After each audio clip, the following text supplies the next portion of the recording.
Most believers, the reason why our Christian experience is not rich and constructive is because we say a lot of things and even pray a lot of things without understanding and definition. Now when you go to pray and you say, Father, I obtain help, your mind can partner with the word because you understand what you are saying. There is intelligence to your request.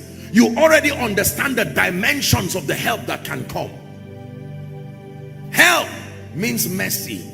Help means man. Help means the Spirit of God. Is he not called the helper? Like the eagle watching the direction of the wind, and then it peaks, spreads its wings. That's what we call soaring. It does not fly. The eagle soars. Number one, the first way God helps men is by administering his mercy to men. The first biblical way God helps a man is by making you a recipient of his mercy. You know a man that has been helped or he's been helped by, it is impossible to say you were helped by God and we do not find mercy at the corridor of your life. The mercy of God is what opens up the door to his help. The first way God visits men to help them, to assist them, to provide possibilities in their life, he provides that resource of his mercy. Someone shout mercy.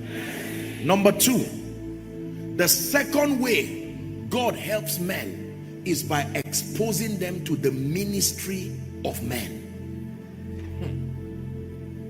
The second way God helps men is by exposing the ones in need of help to the ministry of men.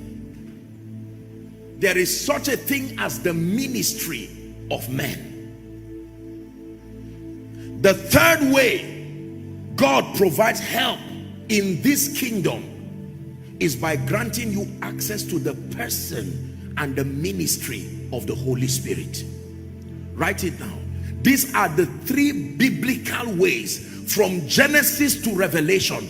Every time you find a man who has been helped by God, he was exposed to one, more, or all of these factors. Number one, access to the mercy of God. Number two, access to the ministry of men. Number three, access to the person and the ministry of the Holy Spirit.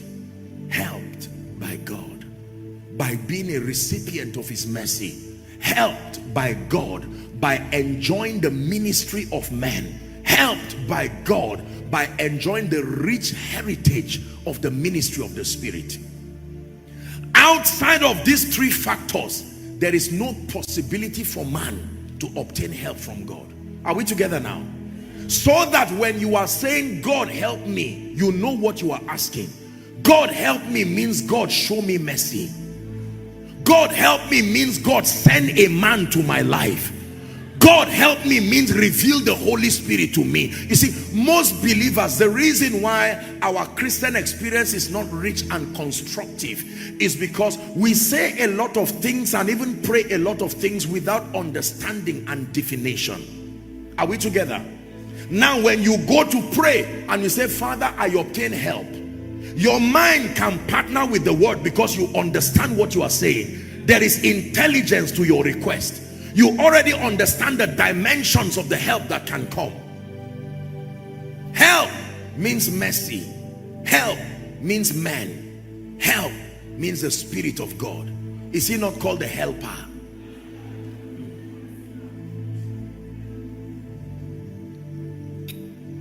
That means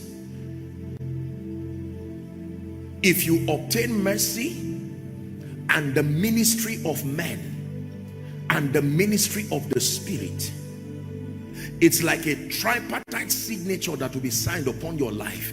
It will be impossible, unmistakable for anyone to doubt where your help and your lifting came from. For others, you have obtained mercy, but you have not enjoyed the ministry of men. For others, you have not enjoyed the ministry of the Holy Spirit. You do not even know him. This is the scope of my discussion with you through this conference. We are going to touch a bit on the subject of mercy, because many people do not understand the mercy of God. I had to study the subject myself. The mercy of God, the ministry of man, and the ministry of the Spirit. There are other people who have ignored the ministry of the Spirit simply because he is invisible. Are we together? And so they love the ministry of men, and that is wonderful, but they will not pay attention to the ministry of the Holy Spirit because they have not learned, they have not been taught the value of knowing the Holy Spirit and walking with the Holy Spirit.